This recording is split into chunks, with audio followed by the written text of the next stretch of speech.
ორი ხედველობა გადაეყარა ერთმანეთს. ერთი დასავლეთი და ვარქვა დემოკრატიული და ავტოკრატიული აღმოსავლეთი. ყველაზე დიდი პრიზი ელოდება ეგვიპტის მერე. ბაბილონი ელოდება მას. გავგამელა ღირს ბაბილონი. ბრძოლისველი დარიოსს აქვს არჩეული. სპარსელები მომზადებულები არიან მაგრად. გავგამელა სახელოვანი ბრძოლის სქემა სამი ერთმანეთისგან დამოუკიდებელი ბრძოლა მიდის. ომი არის სიცრუის ხელოვნება. სისხლიან საშინელი. გამარჯვების ქურდობას არ ვაპირებ. 200 ეტლი რომ უცელა არეკილი წამა. ბრძოლას ახასიათებდა ერთი რამ მტვერი, ბუღი. ძალიან წარმატებით მოიგერიეს. ჯერ სუბუქად შეიარაღებულმა მოისრებმა ეტლები დაუხოცეს, ცხენები დაუხოცეს და რამოდენიმე გააღწია, მაგრამ ფალანგა გაიშალა, გაატარა და მერე დახოცეს ყველა. აი იმ სიცარიელეს დაარტყა, გაარღვია უკანა რიგები, ქვეითები გაიქცნენ, მობრუნდა და დაარტყა დარიოსს. რამდენჯერ თხოვა ალექსანდრემ რომ შეხვდები აღარ გამექცა. პირადად მამაც კაცი იყო, მაგრამ სარდალი იყო ხტალი. ორჯერ გაიქცა. ახლა სარდალი უგარვის ჯარი ხდება. ბევრი შეკითხვები აქვს, რომელზეც პასუხი თვითონ უნდა გას. აწი როგორ უნდა მოიქცეს? ის დამპყრობელია თუ პატრონია? გამარჯობა ხალხო, მოგესალმებით ყველას. დროების YouTube არხზე ვიწყებთ მოგზაურობა წარსულში. ისტორიაზე გადაცემათა ციკლის მორიგ სერიას, მორიგ გადაცემას დღეს განსაკუთრებული დღე გვაქვს, რამდენადაც ჩვენს მეგზურს ისტორიაში ისტორიკოს გუბას სანიკიძეს ჩვენთვის აქვს მოსათხრობი ალბათ კაცობრიობის ისტორიაში ერთ-ერთი ყველაზე გადამწყვეტი ომის, გადამწყვეტი ბრძოლის უпроსორეთ შესახებ. ეს არის გავგამელას ბრძოლა და სწორედ გავგამელას ველი არის გამოსახული ჩვენ დავამთავრეთ წინა გადაცემაში თხრობა, სადაც უკვე ერთმანეთს მიუახლოვდნენ ალექსანდრე მაკედონელის და დარიოსის უზარმაზარი არმიები. სანამ დავიწყებთ ამ მართლა ძალიან მნიშვნელოვანი საბრძოლო პერიპეტიების განხილვას და თხრობას, ყველას მინდა შეგახსენოთ, თუ კი ვინმე ჯერ კიდევ არ გაქვთ გამოწერილი დროების YouTube არხი, გამოიწერეთ, გამოგადგებათ, გამოყვევით, მოიწონეთ ჩვენი გადაცემები, მიმდინარე ახალი გადაცემები და გაუზიარეთ თქვენს ახლობლებსა და მოთხრობებს, თქვენ ძალიან დიდ საქმეს გაუკეთებთ მათაც და ჩვენც. გუბას დავიწყოთ. მოგესალმებით, ძვირფასო მეგობრებო, დიდი მადლობა ბატონო გიორგი.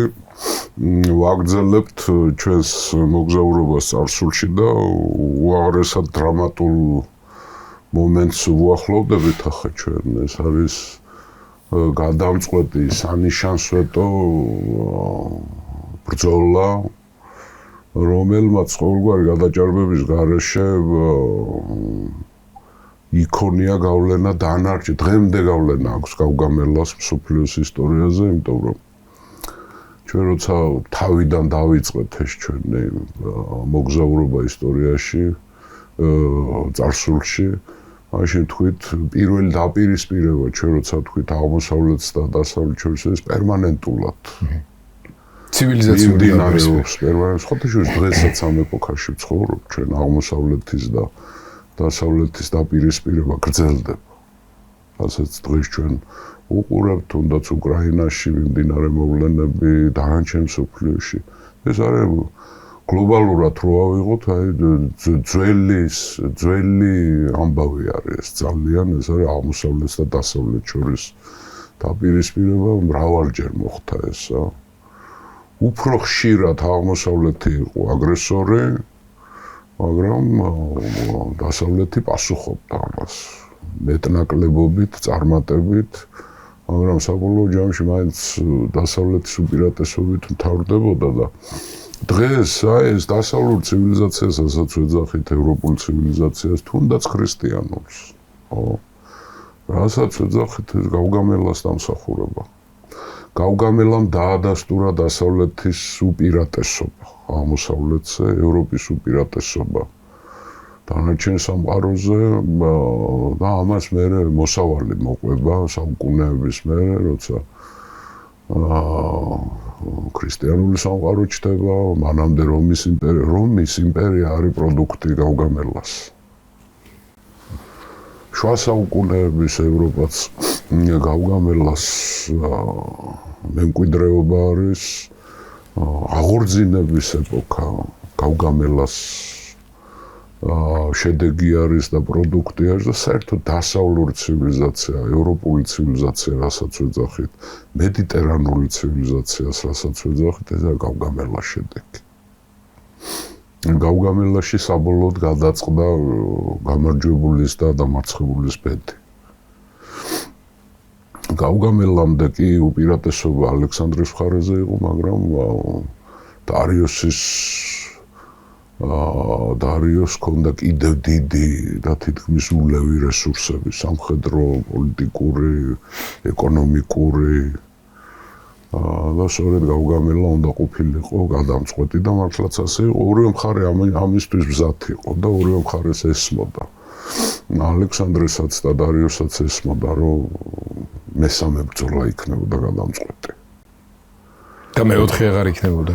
მეოთხეს რესურსი დამარცხებულს აღარ ექნებოდა. სხვათა შორის ალექსანდრეც რომ დამარცხებულიყო, კატასტროფით დამთავრდებოდა მისთვის, იმიტომ რომ მათ მოუწევდათ უკან დახევა იგივე იმ გზის გავლა, რაც 10,000-მა ბერძენმა ანაბასისის დროს აგერ 70 წლით ადრე მოუწიათ, მაშინ ძლივს გააღწიეს ტრაპიზონამდე. ჩვენ ამის შესახებ გქონდა შუა აზიაში, პირდაპირ აზიის ცენტრში დამარცხებული მაკედონელები ვერ გადარჩებოდნენ. ძალიან გაუჭირდებოდათ სხვამდე მისვლა, მობრუნება, ამიტომ სიკვდილის სიცოცხლის საკითხი იყო. ეს არ იყო რიგითი ბრძოლა.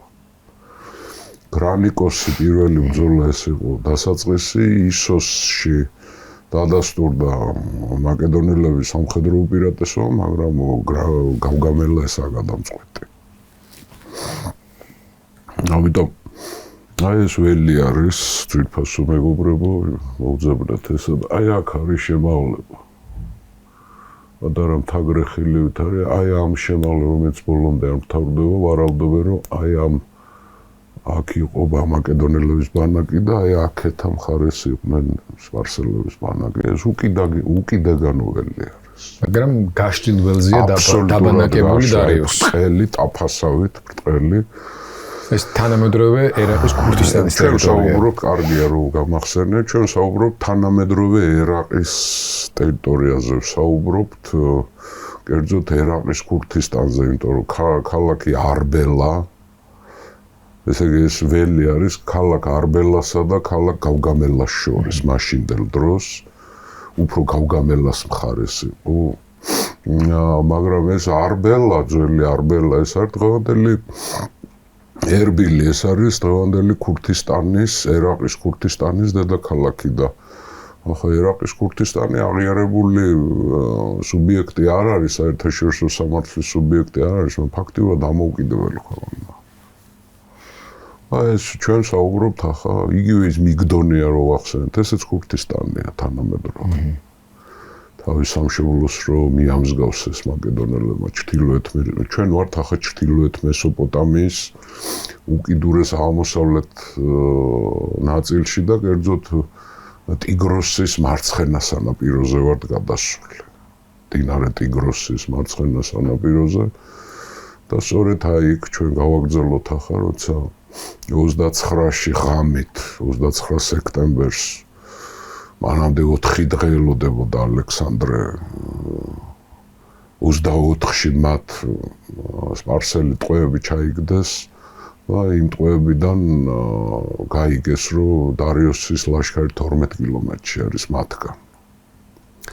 მერე ალექსანდრე 4 დღე ელოდებოდა და სავსებით სამართლიანად, იმიტომ მას აინტერესებდა რა სისამდა დარიოსი, ამოძრავდებოდა ისე როგორც ისოსში ამოძრავდა და შეცდომა დაუშვა, თუ ერთ ადგილზე იქნებოდა, თუ ერთ ადგილზე დარიოსი დარჩებოდა, მაშინ ალექსანდრე უნდა ამოძრავებულიყო თვითონ, იმიტომ რომ დიდხანს ასე ვერ გაზომავდნენ ერთმანეთს. ახლა უპირატესობა ლოჯისტიკაში, მომარაგებაში, რა თქმა უნდა, დარიოს ჰქონდა. იმიტომ რომ მის ერთგულ სატრაპიების იმედი ჰქონდა. აზიაში იყო ბოლოს და ბოლოს მის სამეფოში. თავის ტერიტორიაზე. ამიტომ 331 წლის 29 სექტემბრის ღამეს 4 დღის ლოდინის შემდეგ ალექსანდრემ გასცა ბრძანება მას და მის ჯარს დარიოსის ბანაკამდე 12 კილომეტრი იყო, მაგრამ ვერ ხედავდა, იმიტომ რომ ორი მცირე მთაგრეხილი იყო შუაში.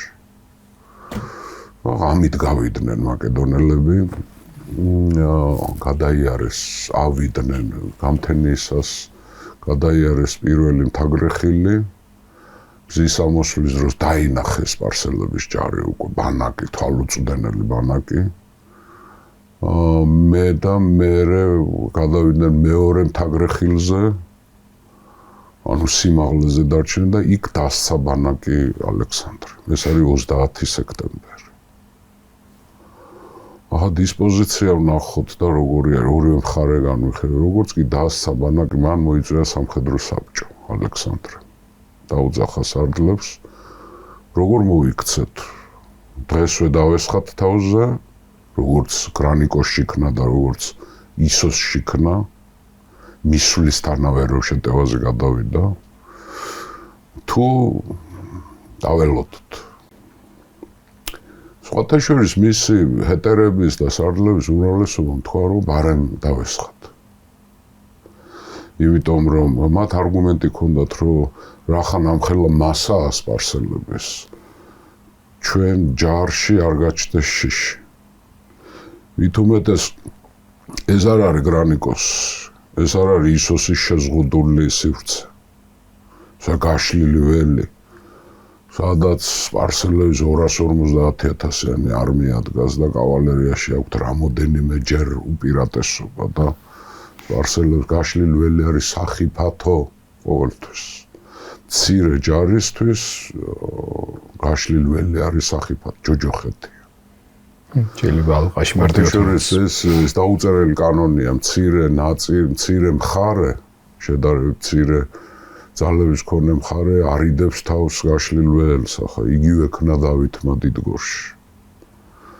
როცა უზარმაზარი მუსლიმური კოალიცია შემოვიდა და ბოლო არ უჩანდა, დავითი არ გაეგება მას სომხეთის გაშლილ ველებზე, იმიტომ რომ აუცილებლად დავმარცხდებოდით ჩვენ, იმიტომ რომ რამოდენიმეჯერ უპირატესობა ჰქონდათ მაშინ და კოალიციას, მუსლიმურ კოალიციას.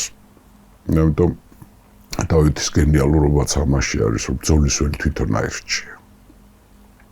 სხვათა შორის სარდლების გენიალურობაში ერთ-ერთი მთავარი პირობა არის, ვინ ირჩევს ბრძოლის ველს, ვინ შეარჩევს, რომელი მხარე.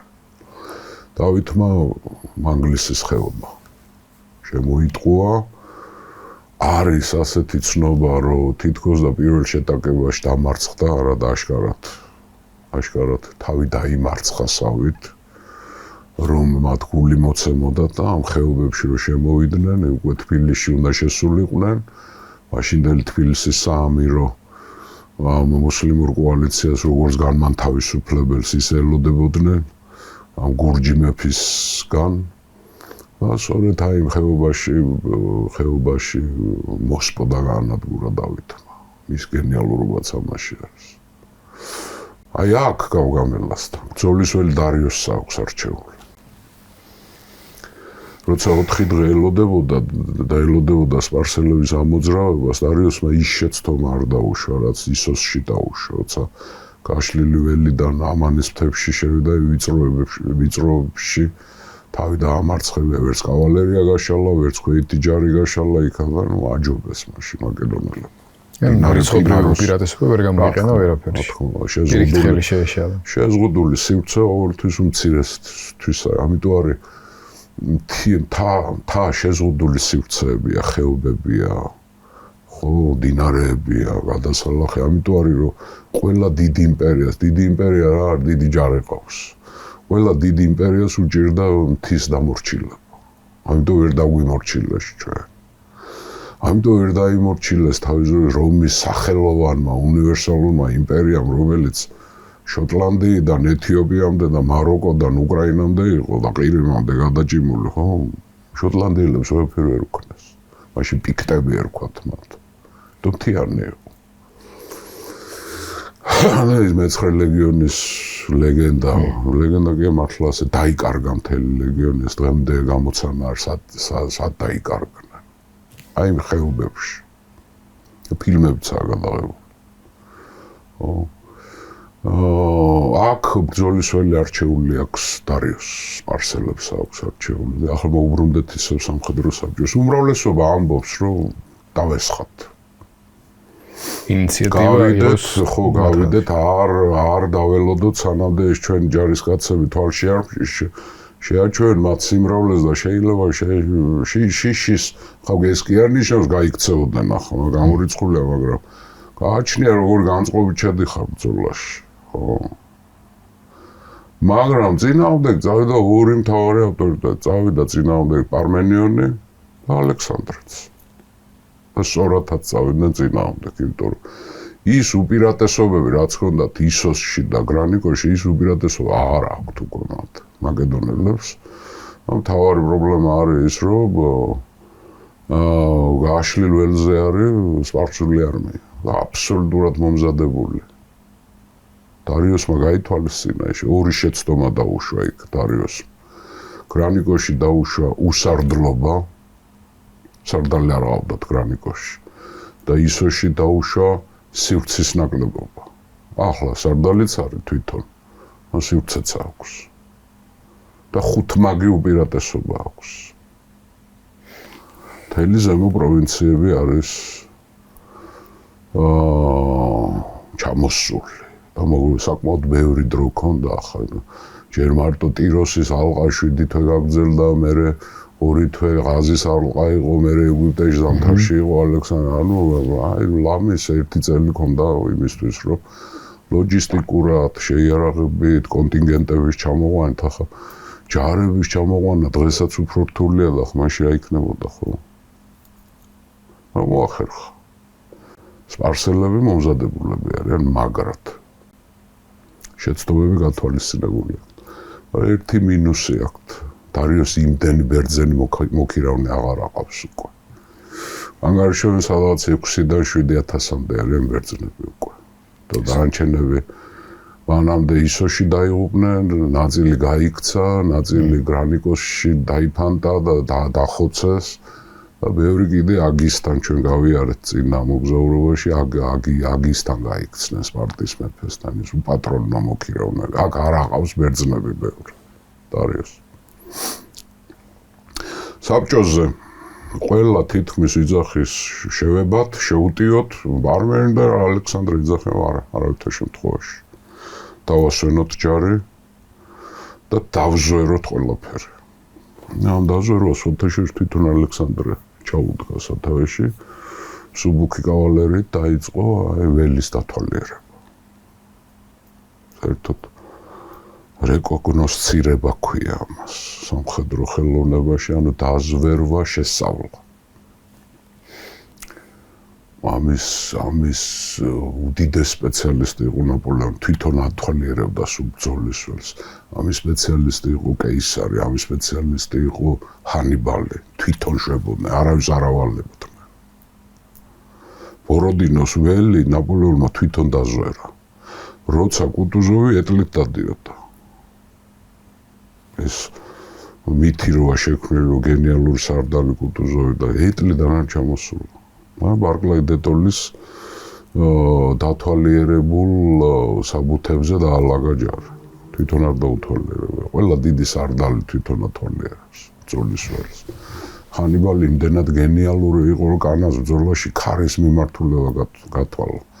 დილიდან კართაგენელების მხარეს უბერა და კართაგენელებს აღარიდა ქვიშასახევში, მაგრამ დაუკვირდა, რომ დღის მეორე ნახევარში პირიქით იქეთ და რომაელებს უშლიდა ხელს ხო აი ეგ არის რა სუნძი დეტალების დონეზე არის სიცრუის ხელოვნება სუნძი დიდი სამხედრო თეორეტიკოსი ჩინელი ხო ყველა აკადემიაში ასწავლიან სუნძეს ომი არის სიცრუის ხელოვნება დაიბანა კეს და მიიღეს გადაწყვეტილება მეორე დღეს ანუ ეს 30 სექტემბერია როცა დაიბანა კეს ხო ალექსანდრემ სარდლებს მოუწოდა ასეთი რამ უთხრა რომ გადით და თქვენს ხელქვეითებს სამხედრო ნაწილებში გადით და აუწყეთ. ბრძოლის განწყობა უნდა აწიოს, რომ ეს არის ბოლო ბრძოლა. ბიჭებო, ასე უთხარეთ მეომრებს.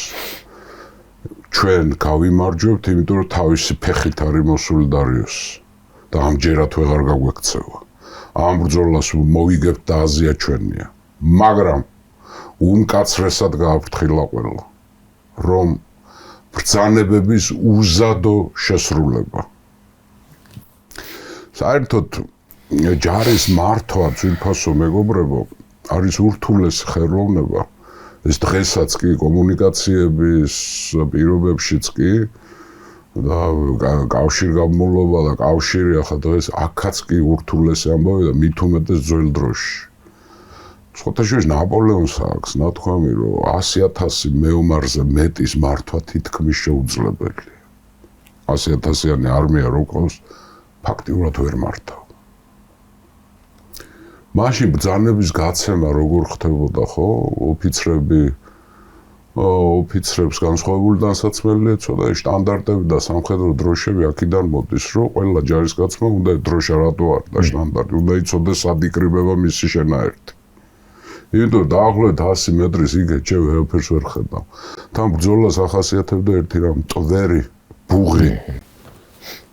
50 მეტრში ვეყარ იყურები, რა ხდება? მარცხენა ფლანგი, მარჯვენა ფლანგი, არ იცი რა ხდება. თიცურას ვერ ხედავს საერთოდ. ამიტომ სამყაროს სამხედრო ხელოვნებაში ყოველთვის ითვლება ეს არის 3 ფლანგი, მარჯვენა ფლანგი, ცენტრი და მარცხენა ფლანგი.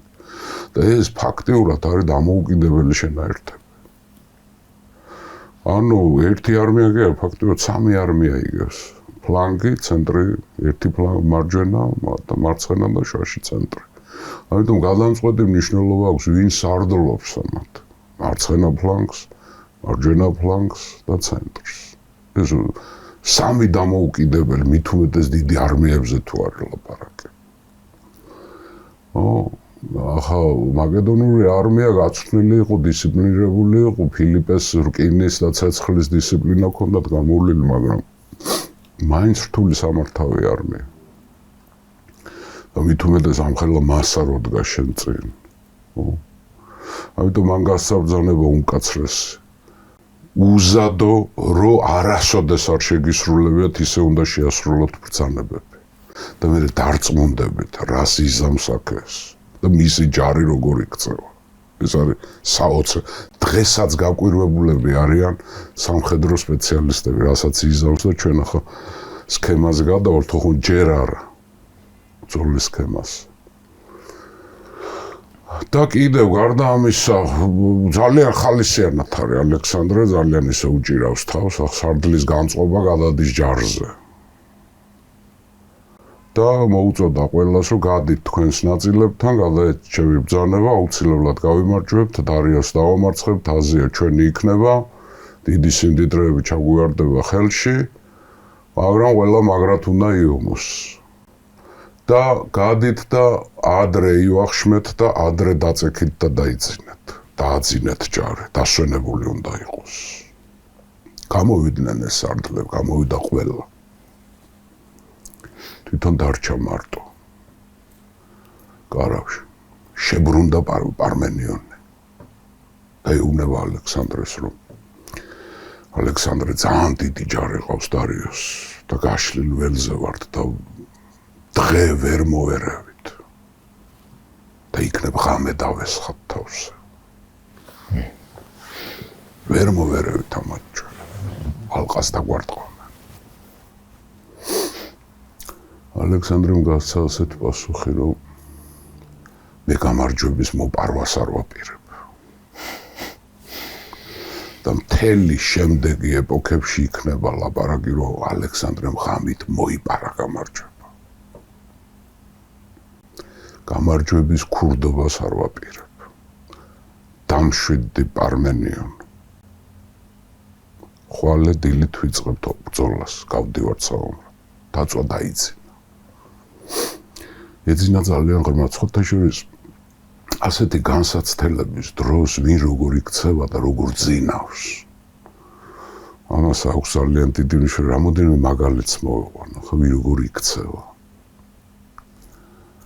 მაგალითად ფარსალოსის ბრძოლის წინ კეისარისა და პომპეუს შორის როცა გადამწყვეტი იყო ბრძოლა უნდა დაწყებულიყო მეორე დღეს კეისრის ბანაკთან მივიდნენ მისი ლეგიონერები იმასთან კარავთან აინტერესებს არ დალი როგორ არის რაჭკუაზე ძინავს არ ძინავს ახლოს რომ მივიდნენ რა გაიგეს იცი ბრძოლის წინ სოფლიოს ბედი წყდება რომის იმპერიის ბედი წყდება რომის რესპუბლიკის ბედი მე იმპერია ჩამოყალიბდება ორი უდიდესი სარდალი გნეუს პომპეუსი და იულიუს კეისარი გაიუს იულიუს კეისარი ხო თან პომპეუს ორჯერ დიდი ჯარი ყავს მივიდნენ მიაყურათეს რა შვებოდა კეისარიცი ლათინურ ზმნებს აუღლებდა ხმამაღლა გრამატიკაზე ხომ მუშაობდა ლათინური გრამატიკის სრულყოფა ის ხო უნივერსალური კაცი იყო კეისარი ამბობენ რომ ერთს წერდა მეორეს ისმენდა მესამეს ლაპარაკობდა პასუხს აძლევდა გენიალური კაცი იყო ისიც ხო აუღლებდა ზმნებს გრამატიკაზე მუშაობდა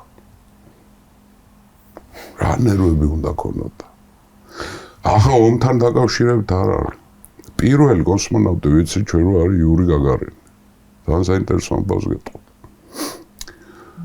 მეორე დღე გაფრენის დღემდე არ იყო გადაწყვეტილი ვინ გაფრინდებოდა კოსმოსში ორი კანდიდატი იყო ერთი იყო იური გაგარინი და მეორე იყო გერმანე ტიტოვი და კარალიოს არ ქონდა ბოლომდე გადაწყვეტილი რომელი უნდა გაფრინდეს ორივე მაგარი ბიჭები არიან და ელოდა ღამეს იმ გვერდზე რომელზედაც დაწვა გაგარინი არ გადაბრუნებულა იმან იწერიალა მთელი ღამე ტიტოვმა დილით გადაწყვიტეს რომ გაგარინი იქნა სხვათაშორის მეორე კოსმონავტი იყო გერმანე ტიტოვი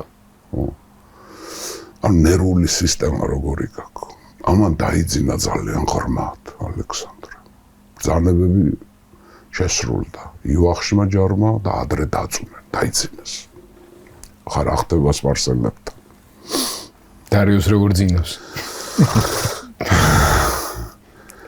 დარიუსი მოემზადა ძალიან ამ ომისთვის ყველანაირად ყველაფერი გაითვალისწინა გრანიკოსი უსარდლობა გაითვალისწინა ისოს სივრცის ნაკლებობა ადრე მოვიდა ალექსანდრეზე უფრო ადრე გადმოლახა მაგან ტიგროსი ჯერ კიდევ ჩრდილოეთ მესოპოტამიაში იყო შემდეგ დროინდელ მიგდონიას რო დაარქვენ იქ გაიგო ალექსანდრემ რომ უნდა ბაბილონისკენ წამოსვლა მაგრამ მაინც იქეთ წავიდა ამან ტიგროსი ალექსანდრეს უნდა გადასვლა მაგრამ აღმოჩნდა დარიუს უფრო ადრე ქონდა გადალახული და ჩრდილოეთისკენ იყო წამოსული და დარიუსმა ძალიან ადრე ალექსანდრეს გამოჩენამდე ჯერ კიდევ ნინევია გადმოლახული არ ქონდა ტიგროსი გადმოლახული არ ქონდა როცა ეს ველი დაიკავა დარიუსმა და ფეხი აღარ მოინაცვლა და ველი ისე შეარჩია რომ რახან მას ყავდა 250,000-იანი არმია გარდა ამისა მას ყავდა 200 საბრძოლო ეტლი წელებიანი ეტლი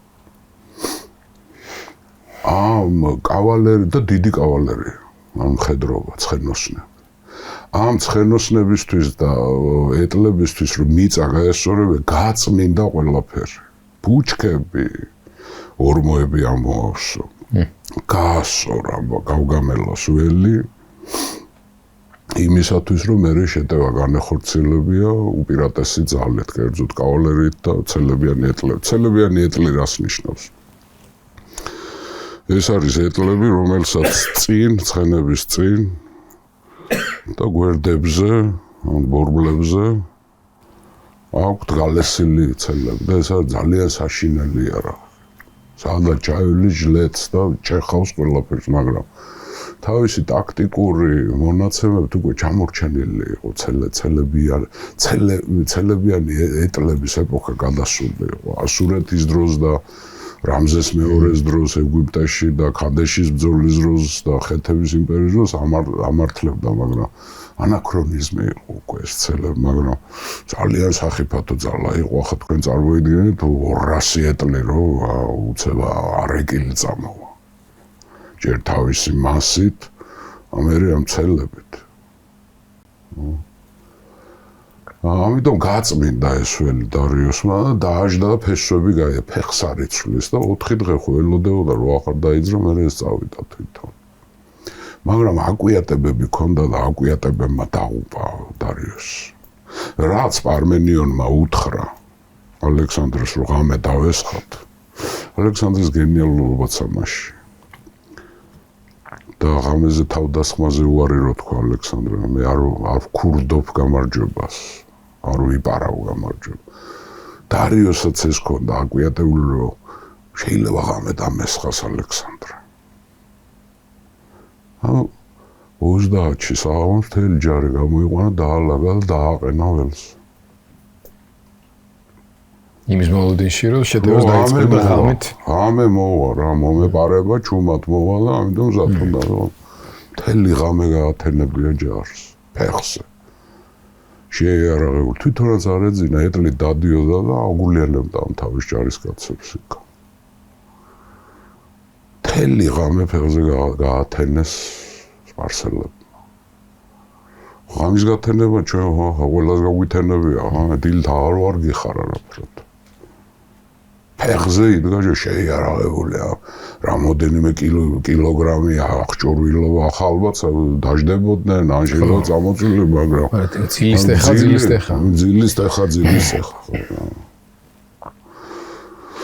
და დილით 1 ოქტომბრისთვის უკვე უპირატესობა აქვს ალექსანდრეს დაღლილი მტერია.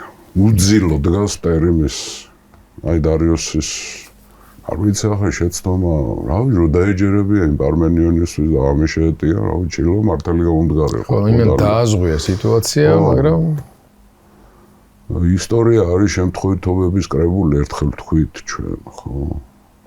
გათენდა ძვირფასო მეგობრებო, ძველი წელთაღრიცხვის იდგა ქრისტეს შობამდე 331 წლის 1 ოქტომბერი. აი ძვირფასო მეგობრებო, ჩვენ ახლა გადავწყვიტეთ, რომ უფრო ნათლად რო დავინახოთ, როგორი ბრძოლა იყო, რა სქემა იყო ამ ბრძოლის, გავგამელა სახელოვანი ბრძოლის სქემა. აი შევეცდები რომ აგიხსნათ, ვინ როგორ ანაირად დადგა და ჩვენ გვაქვს ორი ფაზა, ბრძოლის ესა ბრძოლის დაწყების ფაზა, ძვირფასო მეგობრებო, და მერე გადავალთ ბრძოლის დასრულების ფაზაზე, როგორ სახეს მიიღებს ეს ახლა, როგორ დგებიან, ახლა მთელი ღამე ხო გაათენებია ამ საწყლებს რა. გითხარით მე თქვენ რომ არის სამი ფრთა. ვთქვათ, სპარსელებისთვის ესაა მარცხენა ფრთა, ეს არის ცენტრი, ეს არის მარჯვენა ფრთა. მაკედონელებისთვის შესაბამისად, პირისაითკენაც აგაკ, ხო? ესაა მარჯვენა ფრთა, ესაა მარცხენა ფრთა და ეს არის ცენტრი. ახლა როგორ ლაგდებიან. უპირატესობა კავალერიაში დარიოსს აქვს. ახლობით 40,000 მხედარი ყავს, შეიძლება 50,000-იც იყოს, თუმცა მათთაგან მძიმე შეჭურვილი არ არის სრულად. გეოგრაფიის მიხედვით დაალაგა, მარცხენა ფრთაზე დადგნენ აღმოსავლეთ ირანელები უმეტესწილად, ცენტრში არიან ცენტრალური, თქვათ, სატრაპიები, მარცხნივ დგანან დასავლეთის სატრაპიები ახლა. მარცხენა ფრთას მეთაურობს ბესოსი. ეს არის მეფის ნათესავი, გვარით არის აქემენიდი, ბესოსი. და ბაქტრიის ერთ-ერთი უმდიდრესი პროვინცია არის და როგორც დღევანდელი ტაჯიკეთი ავღანეთი. ასე ვთქვათ, ბაქტრია უმდიდრესი პროვინცია. ბაქტრიელები ტოლს არ უდებენ არც მიდიელებს და არც სპარსელებს. ბესოსი არის ამის სარდალი, საუფლისწულო სატრაპი არის, როგორც წესი აქემენდების ოჯახიდან ინიშნებიან სულ ესენი რა ქვია. მართველები, სატრაპები, ხო. აქ წინ დგას კავალერია. კერძოდ აქ არიან ბაქტრიელები, არახოსიელები, სოგდიანელები, დახები და სკვითები. აქ უმეტესწილად არის პირველხარისხოვანი ბაქტრიული კავალერია, კერძოდ ძიმეთ შეჭურვილი, ცხენკაციანად. ანუ როგორც ცხენჩემოსილია აბჯარი. თლიანად აბჯარი, ისევე ცხენ. ამას მე მოგვიანებით დაარქმევენ კატაფრაქტებს. ეს არის ირანელების ნოუ-ჰაუ. ეს არის ტანკი. ფაქტიურად. მაშინდელი ტანკია. და აქ არიან ბაქტრიელი კატაფრაქტები და ასევე სკვითების ერთი ნაწილი არის ძიმეთ ჩამჯდარი. აქ არიან სოგდიანელები, ანუ სოგდიელები. სკვითების ირანული ტომია. რა თქმა უნდა, ეს ყველა ირანელები არიან. თურქული მოდღვის ხალხები ჯერ არ აჩანს რა, თურქები გვიან გამოჩნდება. მათ უკან დგას ქვეითი ჯარი. აქ არიან ელამელები, კადუსიელები და მიდიელები. სპარსელების ნაწილი ეს არის. ეს წინ არის კავალერია. ანუ ბაქტრიელები, სოგდიანელები, დახები, სკვითები და არახოსიელები. უკან დგანან ელამელები, ანუ სუზიანელებსაც ეძახიან. ელამელები, კადუსიელები გახსოვთ ის სულ რო უჭირდათ კავკასიური შესაძლებელია კავკასიური მოდღმის ხალხი, ხო? კადუსიელები და სპარსელების ნაწილი. ქვეითი. წინ კავალერია და უკან ქვეითი მასა. წინ მათ უდგათ 100 ეტლი. სპარსელების მარცხენა რახან ზემოდან ქვემოთ პირი აქეთ აქვს სპარსელებს, ეს არის მარცხენა ფლანგი. ამას სარდლობს ბესოსი. ეს ბესოსი არ დაგვავიწყდეს. საბედისწერო როლს ითამაშებს ამ ეპოპეაში, რასაც ალექსანდრეს ლაშქრობა ქვია. მათ აქვს დიდი უპირატესობა. მე ცენტრში დგანან შუაში დგას დარიოსი. აი აგერ აწერია კიდევაც. მას იცავს სპარსული არისტოკრატიის საუკეთესო ნაწილი. მე ამ არისტოკრატიის ორივე მხარეს დგანან უკვდავები. და კიდევ დგანან ბერძნები ორივე მხარეს. ბერძენი მოქირავნები, მათი რიცხვი მცირეა. ზოგი ამბობს 6, ზოგი ამბობს 8000 კაცი არიან ბერძნები. ეს არის. მერე უკანა მხარეს დგანან ბაბილონელები, უქსიები და მიდიელები. ქვეითები. ეს. და წინ ეტლები. და წინ 50 ეტლი. არის ცნობა, რომ 15 სპილოცა დგას აქ, მაგრამ მე ბრძოლის მსვლელობას რო გავდივართ იმ 4 ავტორთან სპილოების აქტივობა არ აჩანს. და სპილოები რო ყოფილიყვნენ, მათი დამალვა. იცი როგორ არის სპილო, საკმაოდ სახიფათო და სარისკო სამხედრო ძალა იყო, იმიტომ რომ სპილო იყო გარღვევის იარაღი. მაგრამ თუ სპილოებს დაჭრედი და თქვათ დაასახიჩრებდი და ტკივილს აკიდებდი რაღაცა უბედურებას, ის ხეცდებოდა, უკამბრუნდებოდა, თავისიანებს ერეოდა მე. სპილოს მართვა იყო ძალიან სახიფათო ცხოველი იყო სპილო. როგორც მტრისთვის, ისევე მოყვრისთვის. რა შეეხება აქეთ უკან დგანან ალბანელები, ჰირკანიელები, მიდიელები და სპარსელები. ხო, აქ დგანან ბაბილონელები. ეს რომელი ალბანელები არიან? ჩვენი ალბანელები. კავკასიელები. ხოლო კავალერიას რა შეეხება აქაც დგანან კაბადოკიელები, პართიელები, სომხები, საკები. ანუ ჩვენს გარდა ყველა. ჩვენები არ არიან. კი ბატონო. ჩვენები მაგ დროს უკვე თავისუფლები არიან და გავლენებიც ნაკლები აქვს. ახლა რაღაც სამოკავშირეო ურთიერთობები ქონდათ. მერე ეგრისის ომი რო იქნება გვიან იქ სპარსელები საყვედურობენ კოლხებს რომ ლაზებს უფროსო ჩვენ ხო ყოველთვის მეგობრები ვიყავით და რაღაცები კოლხებს ანგარიშს უწევდნენ სულ და სასპერებს ჩვენების დაპყრობა ასე ადვილი არ იყო ახლა სხვა ხალხებს რა ვიცი მათი ბელადი არ მეფე დაგემორჩილებოდა და ემორჩილებოდა ის ხალხები ჩვენებს დამორჩილება ძალიან რთული იყო მთელი ჩვენი ისტორია ხო იგარ ახლა ძალიან ძიმე დღეში ვართ, მაგრამ ახლა ჩვენ დამორჩილება ძალიან რთული ამბავია. ჩვენ დაუმორჩილებელი ხალხი ვართ. რამოდენიმე ხალხია ასეთი მსოფლიოში. ერთ-ერთი ჩვენა ვართ. ხო, წინ კავალერია დგას დასავლეთის პროვინციების, ესენი არიან კაბადოკიელები, სომხები, პართელები, საკები და სირიელების ნაწილი. მათ წინ დგას 50 ეტლი. ამას მეთაურობს მაზეიოსი, აი ის რო დახვდა დინარეზე 10,000 ხეთ ბაბილონის სატრაპი. ეს მაგარი კაცია ძალიან. მაზეი შეიძლება თქვა ხანდახან მაპატიეთ. ხანდახან ბუცეფალას ვამბობდა, ხანდახან ბუკეფალას, ორივე სულ. ოსულა ეგეთი რაღაცა. ესე იგი აქეთა ბესოსი, შვაში არის დარიოსი, აქეთ არის მაზეიოსი. წინ არის კავალერია, ხო, და დარიოსის ამ რიგებს წინ მოისარი მარდები უდგანან. ახლა როგორ დგებიან ეს მაკედონელები? და ფრონტი არის შეხედეთ ძვირფასმეებო ფრონტი გაცილებით უფრო გასშლილი აქვს სპარსელებს, იმიტომ რომ დიდი უპირატესობა აქვს, სამხედრო უპირატესობა აქვს. ახლა ალექსანდრე აი გენიოსი იყო რა, როგორ ალაგებს თავის ჯარს. მარჯვენა მხარეს ტრადიციულად თვითონ დგება. აი ალექსანდრე აწერია. ახლა როგორ დგება? ეს არის სამეფო აგემა პლუს მაკედონური კავალერია. ეგრეთ წოდებული ჰეტერები.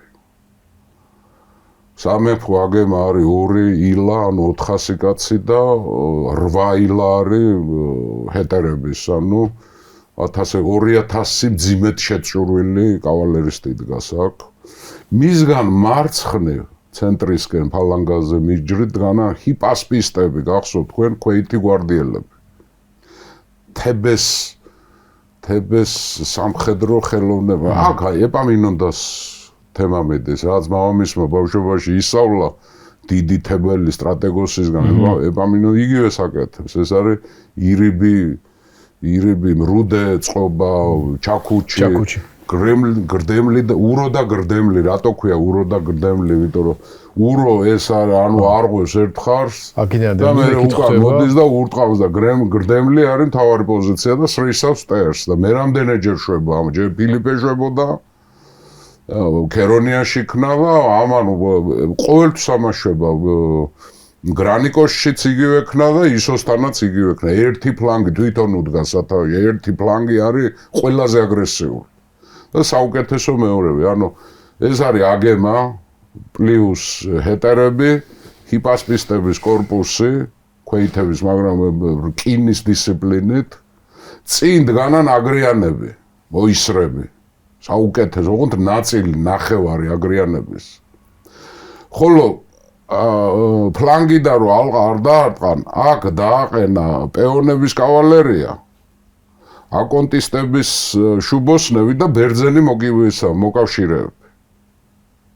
რომ თუ შემოუარეს სპარსელებს რა თქმა უნდა ფლანგებიდან დაესხან, ამიტომ ამათმა უნდა დაიცვან ფლანგები. მაგრამ თავად დარტყმელი ძალა ეს არის. ამან უნდა გაარღვიოს ყველაფერი. ჰიპასპისტებიდან მარცხნივ დგას უკვე ფალანგა, ეს თავარი ძალა, ანუ გრდემლი, მაკედონური ფალანგა. 6 ტაქსისი, ანუ ტაქსიში 1500 კაცი არის, 9000. და ამ ფალანგას მეთაურობს კრატეროსი. ერთ-ერთი ჰეტერი ფანტასტიკური გენერალია, ოღონდ კრატეროსი დგას ფალანგის უკიდურეს მარცხენა მხარეს. აი აქ. უკან ისა მარცხნივ დგას რო ტრადიციულად პარმენიონი არის, რა ვიცი, საყრდენი. ათვლის წერტილი, საფუძველი. პარმენიონს ევალება, რომ სანამდე ეს დაარტყამს და უროს მეთოდით გაარღვევს, სანამდე პარმენიონმა უნდა გაუძლოს დანარჩენებს. ასექნა პარმენიონმა გრანიკოში, ასექნა პარმენიონმა ძალიან გაუჭირდა ისოსში, მაგრამ გაუძლო. ახლაც უნდა გაუძლოს. აქ დგანან თესალიელი კავალერისტები. ეს სახელგანთქმული თესალიური კავალერი. ამას მაკედონელები ყავს ალექსანდრეს, ამას თესალიელები ყავს. მის წინ დგანან აგრიანების ნახევარი ხო ალექსანდრეს ყავს, მოისრეების. ნახევარი პარმენიონს ყავს.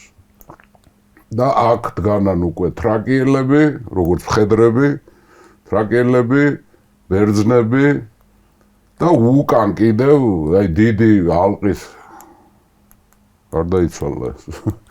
დიდი ალყის დარტყმის შემთხვევაში უკან დგას უკვე მეორე რიგი თრაკიელების და ბერძნების და მოქირავნეების მეორე ხაზი, რომ რამე რო იყოს თუ ალყაში მოიქცნენ, უკან და შეტრიალდეს ეს მეორე რიგის ჯარი და ზურგი დაიცვას ფალანგის რა. ეს არის დასაწყისი ბრძოლის. და როგორ იწყე ხო, ესე იგი მარცხენა ფრთაზე დგას 100 ეტლი, შუაში დგას 50 ეტლი და მარჯვნივ დგას სპარსელების 50 ეტლი. ახლა ბრძოლა იწყება როგორ? უცნაურად იწყებს ძალიან ალექსანდრე და დღესაც ფიქრობენ რომ როგორ. მან დაიწყო შეტევა გიორგი. მან პირდაპირ კი არ წავედა. დაიწყო მარჯვნივ, ჩანს კიდევაც, ფალანგა მიდის მარჯვნივ. იწყება ბრძოლა. ხო, და საინტერესო ის არის, ეს მაკედონელების ბანაკი, ყველაფერი აქ არის, მაკედონელების აღალით, სურსათით, ყველაფერი და ეს დაავალა თრაკიელ ქვეითებს ჩააბარა, თრაკიელ ქვეითები იცავენ ბანაკს. ახლა იწყება ბრძოლა ძვირფას მეგობრებო და ნახეთ როგორ მოძრაობას აკეთებს, ფალანგა წინ კი არ მიდის, მარჯვნივ იწყებს მოძრაობას.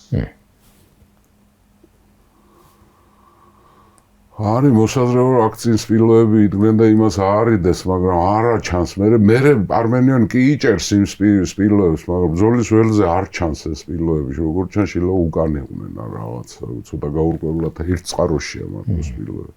მარჯვნივ იწყებს ფალანგა მოძრაობას და მიდის მარცხენა ფლანგზე, მაგრამ ალექსანდრე აკეთებს ასეთ მანევრს, თავისი ფრთით, კავალერიით იწყებს ასევე მარჯვნივ მოძრაობას. ანუ ალექსანდრეს პრობლემა რა, რომ ალყაში არ მოაქციონ, იმიტომ რომ იმათ მასა ყავთ კავალერიის, მხედრობის და უფრო გაშლილი ფრონტი აქვს და ხიფათი აქ არის, რომ კავალერიით ალყას დაარტყამენ და განადგურებენ. ამიტომ ალექსანდრე იწყებს ალყა რომ თავიდან აიცილოს, მარჯვნივ იწყებს ასევე მოძრაობას. და დარიოსი აძლევს ბესოს დავალებას, რომ გააყვეს ალექსანდრეს. სანამდე ივლის უნდა სდიოს იმამ.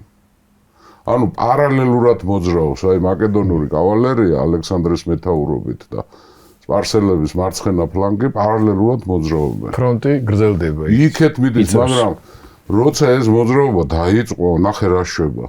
როცა ეს მოძრაობა დაიწყო, მთელი მარცხენა ფლანგის კავალერია გაიყოლა იმან ბესოსმა. და მოშიშვლებული დარჩა მეორე რიგის სპარსელების. ფალანგამ დაიწყო იმ მიმართულებით მოძრაობა. ანუ მოშიშვლებულ ფლანგს უნდა დაარტყას, წენც კი არ. ანუ ეპამინონდეს გენიალური სამხედრო წყობა, გრდემლი და ურო, ჩაკუჩი, რუდერიგი. ხო? აგერ არის, გენიალური, ანუ გაიყოლა კავალერია მარცხენა ფლანგის, სპარსელების მარცხენა ფლანგის ალექსანდრე და ის სიცარიელი რაც არის, დაიწყო ფალანგამ იქ შეტევა. ასე მიდის, ნახე შეხედა. კი, იქ უკვე კავალერია არ არის, იმიტომ რომ გაიკიდა ალექსანდრე. ხო. ამასობაში იმათმა ეტლებით დაიწყეს შემოტევა. ეტლებით რო დაიწყეს შემოტევა, ფალანგა უკვე აქ არის. და აგრიანებმა და დანარჩენმა სუბუქმა მეომრებმა ხო მოიგერიეს ის ნაწილი და დანარჩენი ვინც ეტლები წამოვიდნენ ფალანგა გაიხსნა გაატარეს ეს ეტლები და დაახოცეს ყველა ანუ ეს 100 ეტლი რომელიც შემოტევას წამოვიდა ძალიან წარმატებით მოიგერიეს ჯერ სუბუქად შეიარაღებულმა მოისრებმა აგრიანებმა დაახოცეს ბევრს ეტლები დაუხოცეს ცხენები დაუხოცეს და რამოდენიმე გააღწია მაგრამ ფალანგა გაიშალა გაატარა და მე დაახოცეს ყველა ანუ ეს ეტლები არაეფექტური აღმოჩნდა ბრძოლის აი დავიმახსოვრეთ ეს კონფიგურაცია ნახეთ როგორი კონფიგურაცია მიიღო ამან აი ფალანგა უკვე აგერ არის მარცხენა ფლანგს უტევს ბერძნები და პეონი მხედრები და აკონკისტები მარცხნივ იგერიებენ სპარსელების კავალერიას და ალექსანდრე თავისი აგემით ურტყამს ცენტრში სადაც მიდის ფალანგის 5 ტაქსისი მე-6 ტაქსისი კრატეროსის ტაქსისი დარჩა პარმენიონის მხარეს და აი სიცარიელეს ხედავთ იქა აი იმ სიცარიელეს დაარტყა ფალანგამაც და ალექსანდრემაც დაარტყა გაარღვია უკანა რიგები ქვეითები გაიქცნენ მობრუნდა და დაარტყა დარიოს ცენტრში მდგომ დარიოს და რომ მიუახლოვდა დარიოსი რომ დაინახა ისევე გაიქცა დარიოსის მოაბრუნა ეტლი და გაიქცა რამდენჯერ თხოვა ალექსანდრემ რომ შეხვდები აღარ გამექცე ისევ გაიქცა დარიოსი მეფე გაიქცა ჩამოშლა დაიწყო ფრონტმა რა უმძიმესი ამბავია ჩვენ ვილაპარაკეთ ამაზე სარდლის გაქცევა არის კატასტროფა გიორგი მაგრამ ძალიან მძიმე სიტუაცია არის მარცხენა ფლანგზე ამ პარმენიონს დაესხნენ ეს კავალერისტები კაბადოკიელები საკები შვაზიელი ირანული მოდგმის ხალხი ხო სომხები პარტიელების კავალერია ქვეითების სპარსელების ქვეითებს ფაქტობრივად ბრძოლაში ომი არ მიუღია სპარსელებმა კავალერიით იომეს ქვეითებმა დაიწყეს გაქცევა როგორც კი ალექსანდრემ გაარღვია ეს სუსტი წერტილი მაგრამ პარმენიონს გაუჭირდა ძალიან მასა და მასა მოდის ამ სპარსული კავალერიის დარიოსის კავალერიის და ეს მაზეოსი ანუ მაზეი არის მაგარი სარდალ ბაბილონის სატრაპი არ ეშუა და შეხედეთ ფალანგამ როცა მოინაცვლა ადგილი და წავიდა მარჯვნივ მაკედონელებშიც გაჩნდა ეს სივრცე царელი სივრცე და აი იქ დაარტყეს და იმის მაგივრად რომ ფალანგისთვის დაერტყათ მარცხნიდან დააწვნენ ბანაკისკენ ბანაკს დაესხნენ თავს სპარსელები მიაღწიეს ბანაკამდე იქ მიაღწიეს ბანაკამდე და თრაკიელებმა იომეს მაგრამ თრაკიელი ქვეითები იყვნენ უზარმაზარი მასა მოადგა იქა ხო და ვერ გაუძლეს დამარცხნენ თრაკიელები და ამათ დაიწყეს ძარცვა სპარსელები ალექსანდრეს ბანაკის ძარცვა დაიწყეს მაკედონელების არის ცნობა ასეთი თუმცა არ ვიცი ახლა რამდენიც დასტურდება რომ აქ ოჯახი ყავს წამოყვანილი დარიოსის ალექსანდრეს ბანაკში ყავს და ამათგანსთან თავისუფლებლად მოვიდა თუმცა ერთ ადგილზე არის გაყვრით ნანახი რომ თითქოს და სიზიგამბისი დედა ალემის დარიოსის დედა თითქოს და მის განთავისუფლება უნდათ მაგრამ სიზიგამბისმა თქვა უარი რო აყოლოდა ამათ რაღაცა იმას აგავს გამოგონილს ეს მაგრამ როგორც კი თრაკიელებს დაესხა თავზე აი ეს უკან მდგარი ბერძნები და ბალკანელები მოbrunდნენ და დაესხნენ ამათ თავზე რა ბანაკში და ბანაკში წავიდა საშტიკი ბრძოლა ალექსანდრემ როცა დარიოს დაარტყა გადაწყვიტა დარიოს თავდასხმა და ვისა დევნა მაგრამ არმენიონიდან მიუვიდა ისა ინფორმაცია რომ ვიღუპები ვეღარ ვაჩერებ ამათ და მომეხმარე ვეღარ ვაჩერებ არა და დარიოსი აი ხელის მიწვდენაზეა რომ დაიჭიროს და ომი დამთავრებულია მაგრამ არმენიონი იძახის რომ ბანაკში შეცვივდნენ და მე კიდე ამ კავალერიას დასავლურ კავალერიას ვერ ვაჩერებ რა რიცხობრივად თუ აქ ბერძნები ჩაებდნენ და ისა თრაკიელი მხედრები ჩაებდნენ და უდრისების კავალერია ჩაებდნენ, ვერ აჩერებენ ეს თესალიელები იბრძვიან საარაკო გმირობით. არმენიონის თესალიელები და კრატეროსის ერთი ტაქსისით ჩაერთო ამაში, მაგრამ ნუ დიდი უპირატესობა აქვს თვითონ და ბანაკი დაკარგეს, კარგავენ ბანაკს და ალექსანდრეს გაუგზავნა ეს. ცნობა რომ მობრუნდი და მომეშველი. არის ცნობა ალექსანდრე ისე იყო გართული ამ დარიოსის დევნით, რომ თქვა უთხრეს და არმენიონი მარცხ ხდება. და თუ ახლა ფლანგი თუ დაკარგე, ბანაკი დაკარგე შეიძლება ომიც წააგო. ბრძოლაც წააგო. მაშინ თქვა არმენიონი გაგიჟდა. მობრუნდა. აი აქ ჩანს რომ მობრუნდა. მოვიდა არმენიონისგან, სამდე მოვიდა არმენიონმა მოიგერია ეს, იმიტომ ესენ ჩაერთვნენ. მეორე რიგი. მოიგერია, მაგრამ ნუ ეს დარიოსი გაიქცა და წავიდა რა. გავიდა და როგორც კი ახლა ალექსანდრე გამოჩნდა, ახლა მაზეი მოხსნა ეს თავის კავალერია თან გაიგო, რომ დარიოსი კიდე გაიქცა და ამგენაც დაიწყეს უკან დახევა სპარსელების კავალერიამ, რომელმაც კი ნაღავომი მოიგო, ბრძოლა მოიგო. მაზეი იბრძოდა მაგრად. აი თუ ვინმე იყო მაგარი სარდალი დარიოსის ჯარში, ერთი ეს იყო მემნონი და გადააყოლეს იმ სარდლობას და მე ამონტყოფობით მოგვა, მეორე ეს არის მაზეი. ეტყვით რასაც იზამს ეს მაზეი, ხო, პრინციპში ამ ლექციაში. ძვირფასო მეგობრებო, დასრულდა აი შეხედეთ როგორ არის სამი ერთმანეთისგან დამოუკიდებელი ბრძოლა მიდის. მარჯვენა ფრთა, ცენტრი და მარცხენა ფრთა. და თანამედროვე ისტორიკოსები ამბობენ, რომ აი ფალანგის მარჯვნივ მოძრაობა რომ დაიწყო, ესე წინასწარ იცოდა, რომ იქ სპარსელები გაყვებოდნენ საომრად, როცა თვითონ დაიწყო კავალერიით მოძრაობა და მოაშიშლებდნენ ფლანგს. აი სარდლის გენიალურობა ამაში არის, რომ შენ რო აკეთებ, გარდა იმისა, რომ შენ იცი, რასაც გააკეთებ, თან გაათვლი, რომ შენ რო ამას გააკეთებ, ის როგორ მოიქცევა, ისიც გათვლილი ქონდა. და ცენტრი ფაქტიურად მარცხენა ფლანგსა და ცენტრ შორის დიდი სივრცე გაუჩნდა, სუსტი წერტილი იქ დაარტყა და ეგ არღვია ხედავთ ხო რა შევა. ნაპრალი გააკეთა აფართოა და გაარღვია და ის უკანა ქვეით ჯარს საერთოდ მონაწილეობა არ მიუღია, ისე გაიქცა, რომ დაინახეს მეფე გარბოდა ახლა.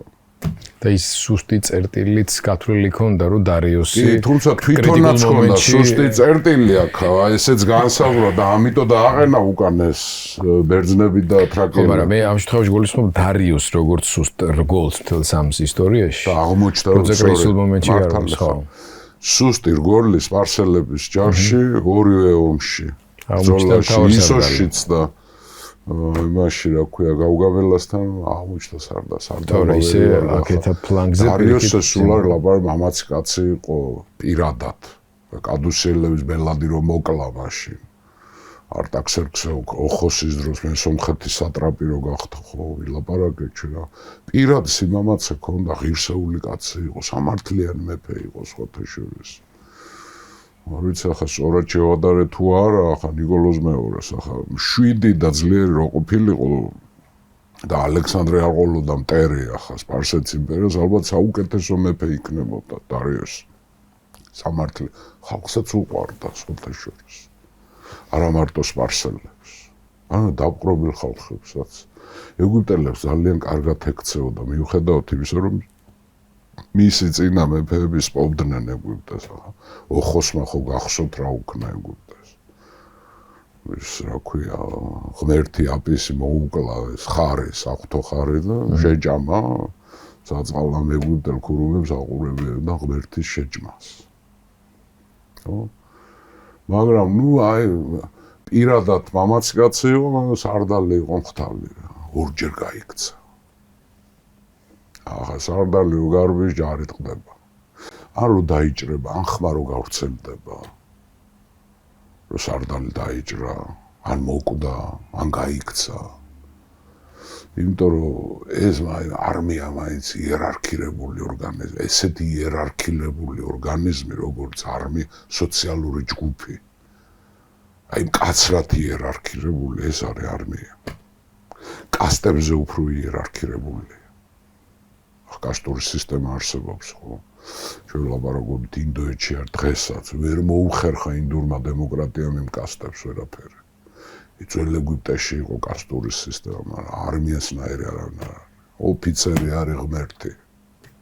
ასაძგებ წანებაში ასული. არა და სიკვდილი დაჟჯა. ახლა ფილიპეს ისეთი დისციპლინა ჰქონდა ჯარში, რომ ოფიცერი იყო, რასაც გეტყვა, გადახტი, უნდა გადახტე. ჯარი ესა ჯარი არ დისციპლინა. მეტი არაფერი. რაც არ უნდა კაი იარაღი ქონდეს, კარგი ამუნიცია, კარგად ყვებონე, დისციპლინა თუ არა გაქვს დამთა ჯარი არ არსებობს, ის არის ბრბო. და ამხელა მასის მართვა.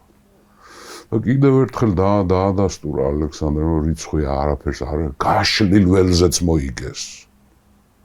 ყველა უპირატესობა ქონდა დარიოს. თან ისე რომ ღამით არ მოიპარა. ძოლის ველცავი ხო, ღამე გაათენებია. ღამე გაათენე დაღალა ისე. ყველა უპირატესობა ქონდათ სპარსელებს, გაშლილ ველზეც იყვნენ, საერთო სარდლობა ქონდათ. კავალერიაში 5 გზის 6 გზის უპირატესობა ქონდათ, მასა ყავდათ და საუკეთესო და უერთგულესი ნაწილებს ზემოსატრაპი ირანელები არიან, მეომარი ხალხი, ამათმა შექმნეს იმპერია. იდიელები, სპარსელები, არახოსიელები, ბაქტრიელები, სოგდიანელები, ტაპურიელები, ინდოელებიც იყვნენ ამ ბრძოლაში, ჰირკანიელები, ყველა აქ არის. რაზედაც იდგა იმპერია. მოიგო რა ნახე რა მარჯვნივ ამოძრავა ფალანგა და ამ ფალანგის მოძრაობა არის კატასტროფა ერთი თუ აიშალა მორჩა წინ კი არ წავე მარჯვნივ წაიყვანა და ირები წყობა ნახე როგორ მიდიან შეხედა 5 ტაქსისი და მე-6-ე წამოვიდა პარმენიანის დასახმარებლად კრატეროსის ტაქსისი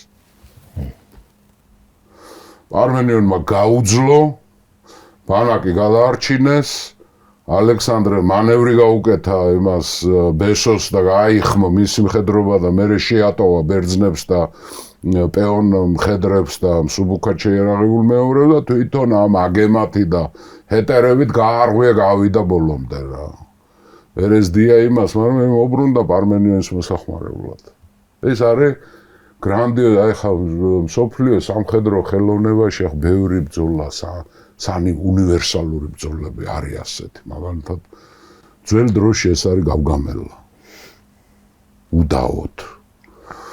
ძველ დროში არის მაგალითად კანას ბრძოლა, ჰანიბალი რომ მოიგებს.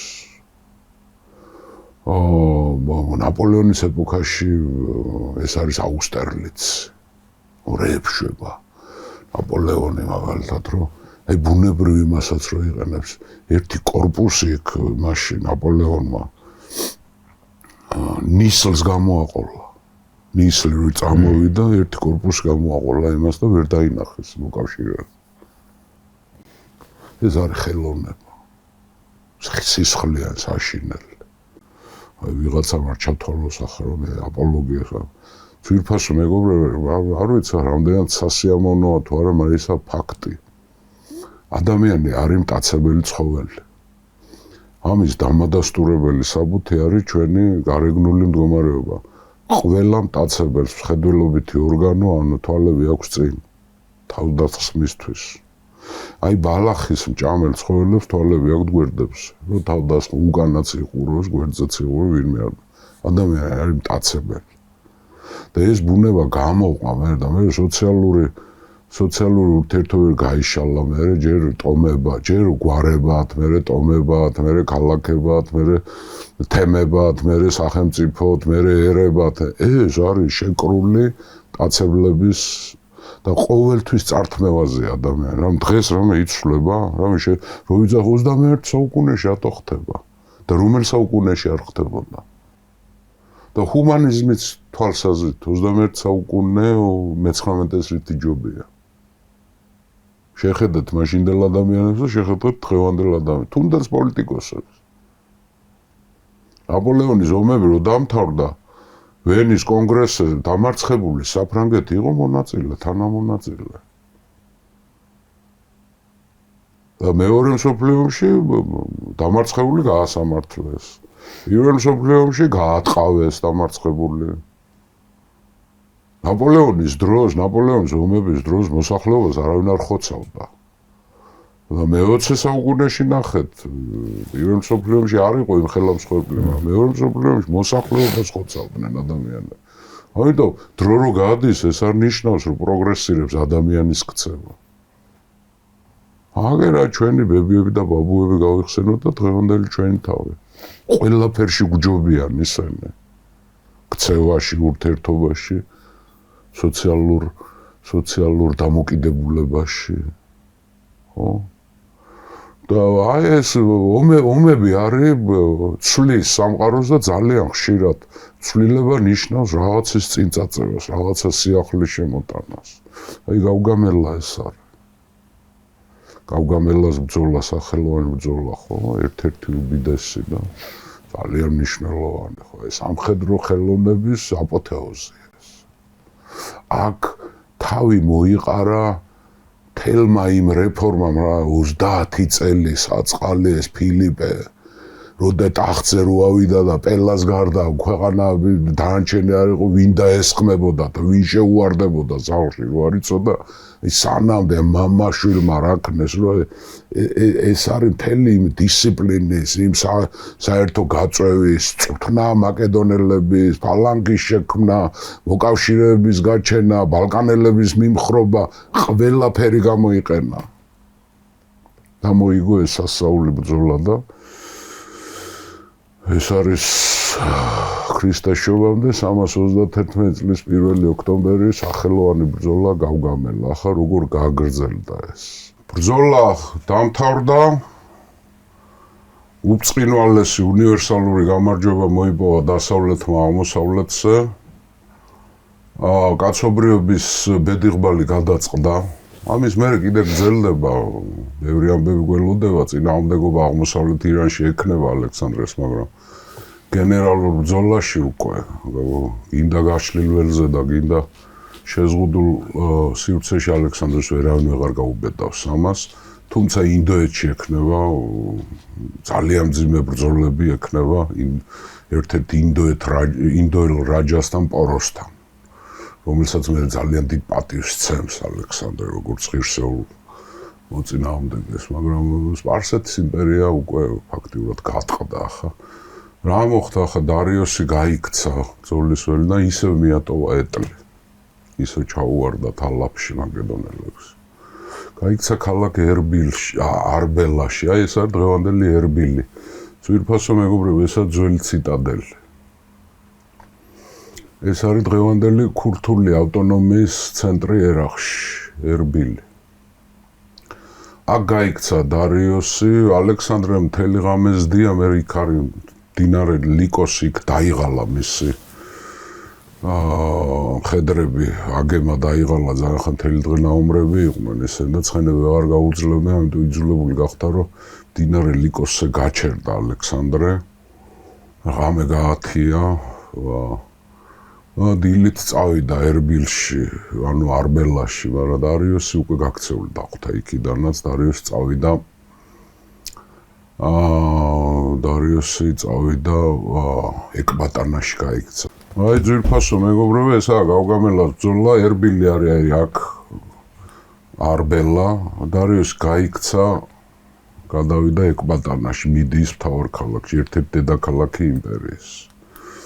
ალექსანდრე აღარ გაყვა უკვე აქეთ, იმიტომ რომ მას უკვე მთავარი ამოცანა მისი მიზანი არის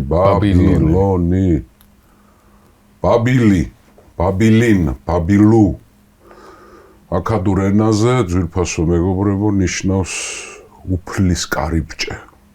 ბაბარი კარი, კარიბჭე, ილინ. სემიტურ ენებზე არის უფლის, ღმერთის კარიბჭე. ეს არის სახელოვანი სანატრელი ქალაქი, ყველაზე დიდი ქალაქი მაშინდელ სამყაროში.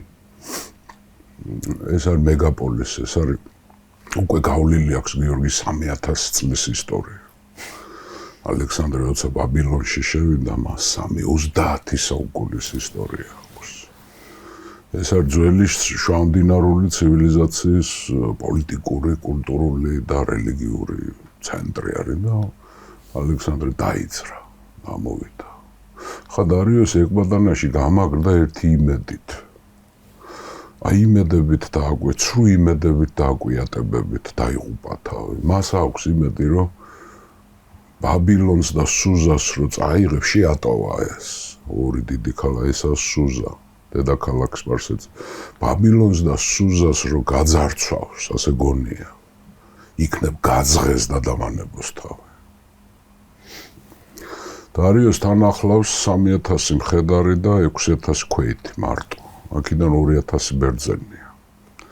და აქედან გაიქცა ესე გადავიდა, გაიარა მიდიის მთები და ჩავიდა აქ ეკბატანაში დარიოს. მეორე უფრო დიდი ნაწილი ბრძოლაში გადარჩენილების გავგამელას წამოვიდნენ არიობარზანე. ეს არის სპარსელი დიდებული, რომელიც ერთი ცნობით 25000 გადარჩენილი ჯარისკაცი, მეორე ცნობით 40000 კაცი გაიყოლა. აი ხედავთ აქ გეოგრაფია გვეხმარება. ეს არის ტავროსის ქედი, უფრო ესა ზაგროსის ქედი, ესა ტავროსის ქედი. ზაგროსის მაღლობები, აქედან შედიხარ უკვე შიდა ირანში, სპარსეთში შედიხარ და ზაგროსის გასასვლელები დაიკავა იმ 40000 კაცად. ჩაკეტა. მაგრამ ალექსანდრეს ახლა დრო აქვს, მას ყველაზე დიდი პრიზი ელოდება ეგვიპტის მერე. და მე რომ გითხოთ ეგვიპტეზე უფრო დიდი პრიზი, ესა ბაბილონი ელოდება მას. გავგამელა ღირს ბაბილონად. შედის ბაბილონში შედის ფილიპეს ძე ალექსანდრე მაკედონელი. აი ძვირფასო მეგობრებო, ეს არის რეკონსტრუქცია ძველი ბაბილონის. ეს არის გრანდიოზული ქალაქი იყო. ზოგი თვლის რომ 9 მილიონი გაცხოვრობდა, ზოგი თვლის რომ მილიონამდე ცხოვრობდა, ყოველ შემთხვევაში ეს არის ყველაზე დიდი ქალაქი მაშინდელ ცნობილ სამყაროში. ეს არის ცივილიზაციის აკვანი. ეს არის 30 საუკუნის ქალაქი. ეს არის ძველი ბაბილონის, ძველი აქადის ცენტრი. ეს არის ძველი ასურეთის იმპერიის მარგალიტი, ბრილიანტი. ცენტრი კულტურული, რელიგიური, ცივილიზაციური, სამეცნიერო. და აქ ალექსანდრე, და ალექსანდრე ემზადებოდა ბაბილონის ხანგრძლივი ალყისთვის, იმიტომ რომ ბაბილონში გამაგრდა ის მაზეი, ის ერთადერთი ღირსეული სარდალი, მაზეი, ბაბილონის სატრაპი, მაგრამ რომ მიადგა ბაბილონს, მაზეიმ გაუღო კარი. და მაზეი გადავიდა ალექსანდრეს მხარეს. მაზეის ყელში ამოუვიდა გაქცეული მეფე. მე რამდენჯერ უნდა გაიქცეს დარიოს. ამიტომ ის ღირსეულის მხარეზე გადავიდა. მით უმეტეს იცის ალექსანდრეს ქმედებები, როგორ ექცევა ის დამარცხებულებს. როგორ ღირსეულად ახალი ეთიკა გავიარეთ ჩვენ, ხო? მაზეი დიდი პატივით მიიღო ალექსანდრემ და მერე მის სიკვდილამდე მისი უახლოესი მეგობარი და თანამებრძოლი გახდება მაზეი. მაზეიმ ჩააბარა ბაბილონს, ქალაქი როგორ ხდება? ქალაქი ხდება როგორც განმან თავისუფლება. სოთაშვილის ის ფილმი რო გადაიღეს ალექსანდრე, კარგად აიქნა ჩვენ როგორ შედის ბაბილონში მაკედონური ჯარით, ალექსა როგორ ხდებიან, ეს არის სამყაროს ჭიბია. ოქროს ჭიბია. ბაბილონი, ასტრონომია, ხელოვნება, მეცნიერება, გეომეტრია, ქალაქის მშენებლობა, არხების მშენებლობა, ყველაფერი ამათია და ბერძნები აქ და მაკედონელები წააწყდნენ ახალ ცივილიზაციას რატო? იმიტომ რომ ბაბილონისთვის უცხოა ბერძნული და ბერძნებისთვის უცხოა ბაბილონი და შუამდინარეთი. კი, ახლა ის დასავლეთ სატრაპიები, მცირე აზია, სირია, ფინიკია, ეგვიპტე, მათთვის ნაცნობი იყო ეს გიორგი. ურთიერთობები ჰქონდათ, იმიტომ ზღვა აკავშირებდა ამათ. ერთმანეთზე გავლენას ახდენენ. იმოსვლა ჰქონდათ და რა ვიცი, ერთმანეთს იცნობდნენ, ერთმანეთს სახელებს არქმევდნენ. ღმერთების გადმობერძნულება იყო, ამონიზევსი იყო და ასე შემდეგ და ასე შემდეგ, ხო, მაგრამ ეს უცხოა. ეს ცივილიზაციურად უფრო ინდოეთზე არის მიმული და არაბეთზე და იემენზე და ინდოეთის ოკეანის სანაპიროებზე ვიდრე ხმელთაშუა ზღვაზე. ეს აბსოლუტურად უცხოა მათთვის. შეუსწავლელია მათი ღმერთები ვინ არიან, როგორ არის. რა ეთიკის და ხალხია კიდე გაუგებარი მათთვის, მაგრამ ეს აზიატები შეხვდნენ ზეიმით. დრაზე იმებდათ. ბატონო? დრაზე იმებდათ. განმანთავისუფლებელია, იმიტომ რომ ქსერქსეს დანგრეული აქვს, ოხოს დანგრეულია, სპარსელები აღარ, ბოლო მეფეები აღარ ვარგოდნენ. დარიოსი და დარიოს პირველი და კიროს დიდი აღარც ახსოვთ, 200 წლის წინ იყვნენ. და მე რო წამოეწყნენ, არტაქსერქსე პირველს არაუშავა, დანარჩენები, რა ვიცი, ხო, ქსერქსე რო დაიწყო რელიგიური ტაძრები დაანგრია ბაბილონში. ხო, ესენი შევიდნენ ახეს გრანდიოზულობა, მასშტაბები. ბაბილონს რო ქონდა, არავის და არაფერს არ ქონდა.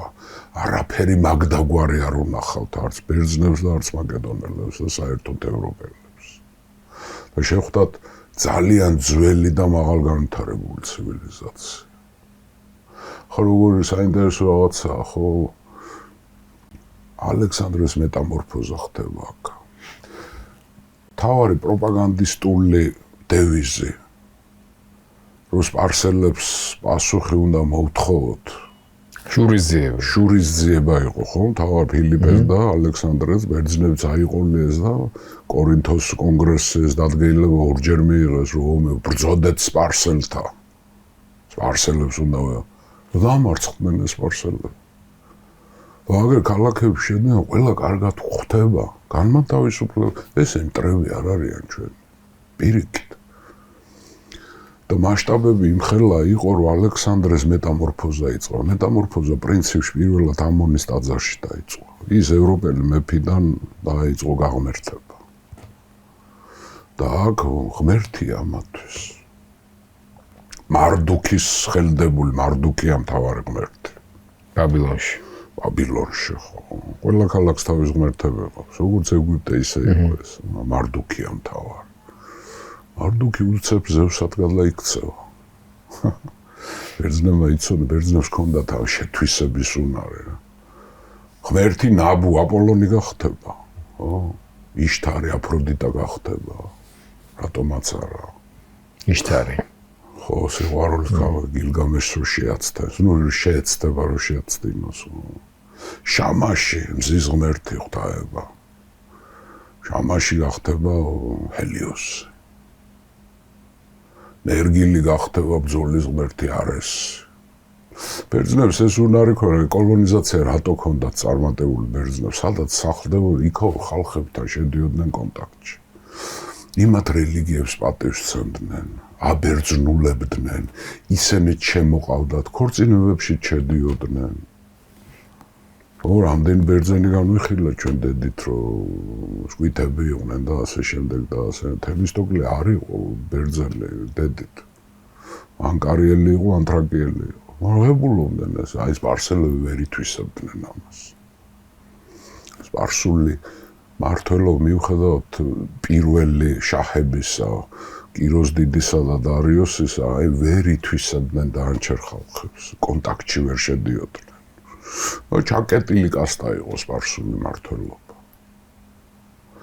და მე აქ ორი მხედველობა გადაეყარა ერთმანეთს. ერთი დასავლეთი, თავარქვათ დემოკრატიული და ავტოკრატიული აღმოსავლეთი. ახლა სხვაობაა და დავასრულებთ უკვე და მე გავაგრძელებთ შემდეგ მოგზაურობაში ბაბილონზეც და აზიაზეც და ალექსანდრეს რეფორმებზეც.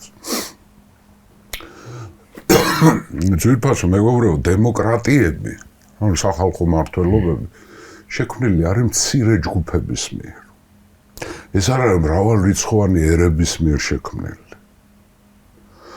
დემოკრატია შექმნეს ბერძნებმა ჩვენ როცა ძველი საბერძნეთის განხილვაზე ვიყავით, ხო, აი რაღაც პატარა ჯგუფი, პატარა სოციუმი, რამდენიმე ასეული ოჯახი, რომელიღაც კუნძულზე იზოლირებულად ცხოვრობს. ან რომელიღაც სანაპიროზე, რომელსაც თაგრეხილი ყოფს, ხო? და იქ სახალხო კრებები, საერთო გადაწყვეტა, ჯერ ბაზრები იყო სახალხო კრების ადგილები, ხო? იქ იკრიბებენ და ერთად წვიდან ბევრნი არ არიან. კი, მეფეებიც ყავდათ, ბასილევსებიც ყავდათ, მაგრამ ისინი ჩვეულებრივად ცხოვრობენ, აი ტროას გმირები, მეფეები, აი ოდისევსი.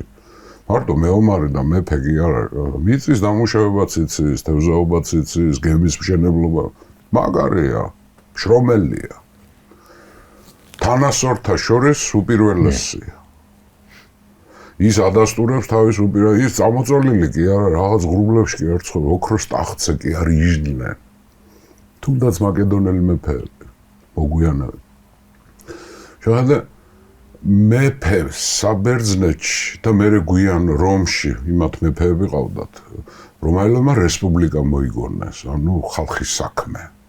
დემოკრატია არის ხალხის მმართველობა ბერძნულად, რესპუბლიკა არის ხალხის საქმე.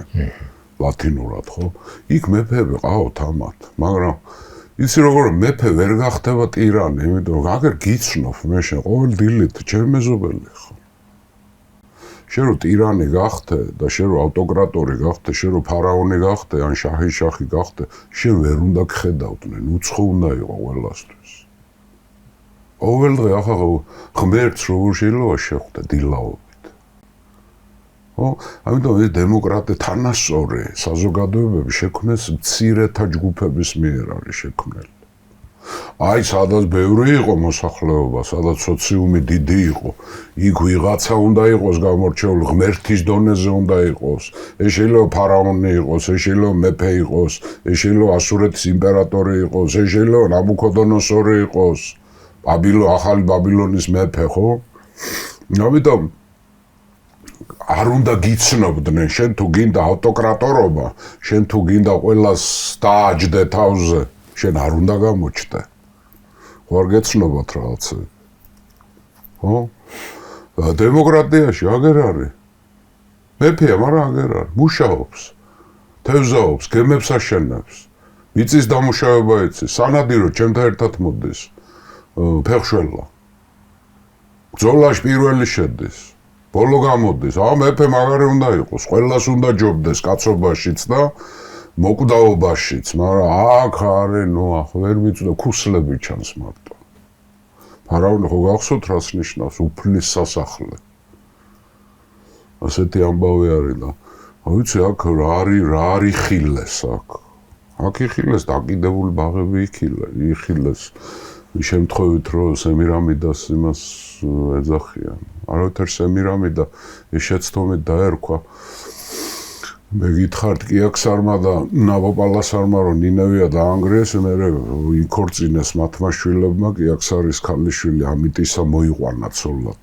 მიდიის პრინცესა მოიყვანა ბაბილონის უფლისწულმა ნაბუქოდონოსორმა და ამიტისას ისე ნატრევოდა თავისი თაგორიანი და ტყიანი მიდია რომ თავის ქმარს ნაბუქოდონოსორს თხოვა რომ ამენატრება ჩემი სამშობლო, ამან აუშენა ეს.